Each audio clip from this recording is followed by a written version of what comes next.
एक दोस्त ने दूसरे कपल दोस्त को लगातार इंस्टाग्राम चलाते देख आखिर झुलझुलाकर पूछ ही लिया कि अगर तुम लोगों के पास एक दूसरे के लिए टाइम ही नहीं है तो तुम्हारे बच्चे कैसे पैदा हो गए।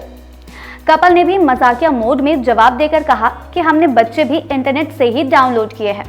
खैर, यह मजाक असल में मजाक ना होकर हकीकत में बदल गया है और इसे हकीकत बनाया है ऑर्डर आ डैडी जैसे स्पर्म बैंक ने। दरअसल WHO की एक रिपोर्ट बताती है कि दुनिया भर में लगभग 6 में से 1 व्यक्ति बांझपन की समस्या से ग्रस्त है। आंकड़े बताते हैं कि दुनिया भर में 48 मिलियन जोड़े और 186 मिलियन व्यक्ति बांझपन को झेल रहे हैं। इसके अलावा दुनिया में single women, transgender couple, same sex female couple या सेक्सुअल डिजीज से पीड़ित लोग भी समाज में रहते हैं। सेक्सुअल डिजीज में low sperm count, cervical mucus, endometriosis जैसी समस्याएं बढ़ रही हैं। अब इन सब में से कारण चाहे जो हो, पर बच्चे का ना होना अपने आप में किसी भी कपल के लिए कष्टकारी होता है।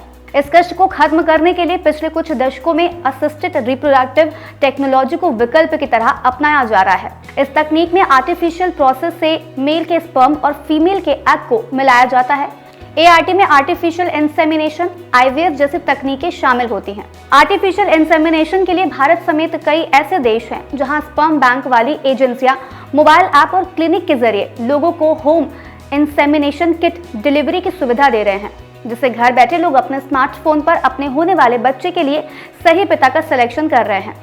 इसके साथ ही बच्चे एक्सपेक्ट करने वाले व्यक्ति के पास ये भी ऑप्शन होता है कि वह होने वाले बच्चे के पिता की कदकाठी, रूप रंग, बोलचाल, बर्ताव और यहाँ तक कि पढ़ाई लिखाई और पेशा तक फिल्टर कर ले। इसके बाद जब विमेन में एग बनना शुरू हो जाए तो उस दौरान किसी स्पर्म बैंक से महिला स्पर्म की ऑनलाइन डिलीवरी ऑर्डर कर सकती है। इसी तरह की डिलीवरी से जुड़े लंदन स्पर्म बैंक ऐप को ऑर्डर आ डैडी नाम दिया गया है और इस प्रोसेस से पैदा होने वाले बच्चों को इंटरनेट की दुनिया में ई-बेबी कहा जा रहा है। डिलीवरी में स्पर्म बैंक के जरिए आपको 3 स्टेराइल सीमेन कंटेनर प्रोवाइड किए जाते हैं, जिसमें non toxin sperm friendly lubricant होता है।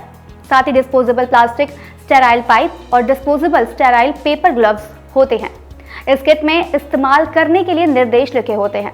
इसके लुब्रिकेंट्स में रखे शुक्राणु को सीधे किट में प्रोवाइड किए टूल के जरिए महिला के गर्भाशय या फैलोपियन ट्यूब तक पहुंचाया जाता है, जिससे विमेन कंसीव कर पाती है। इस तकनीक का सबसे बड़ा फायदा यह है कि महिलाएं बिना किसी मेडिकल प्रोफेशनल्स के घर बैठे स्पर्म मंगवाकर प्रेग्नेंट हो सकती हैं। बस इस बात का ध्यान रखना है कि महिला स्वस्थ हो, कंसीव करने में कैपेबल हो और उसे पहले से कोई दिक्कत नहीं हो।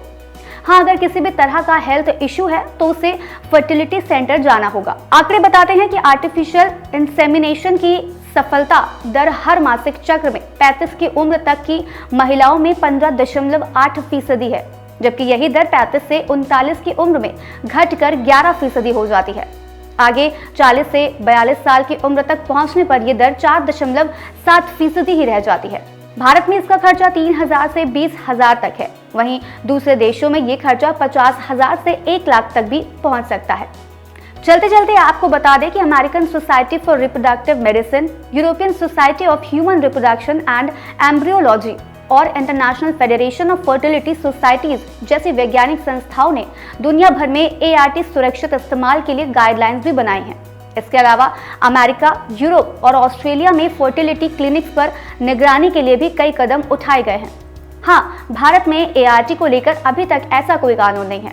हालांकि भारत में इसके बढ़ते बाजार के चलते कानून बनाने पर विचार जरूर हो रहा है। आज कार्यक्रम में फिलहाल इतना ही। हम फिर मिलेंगे कुछ नई जानकारी के साथ। तब तक के लिए मुझे दीजिए इजाजत। नमस्कार।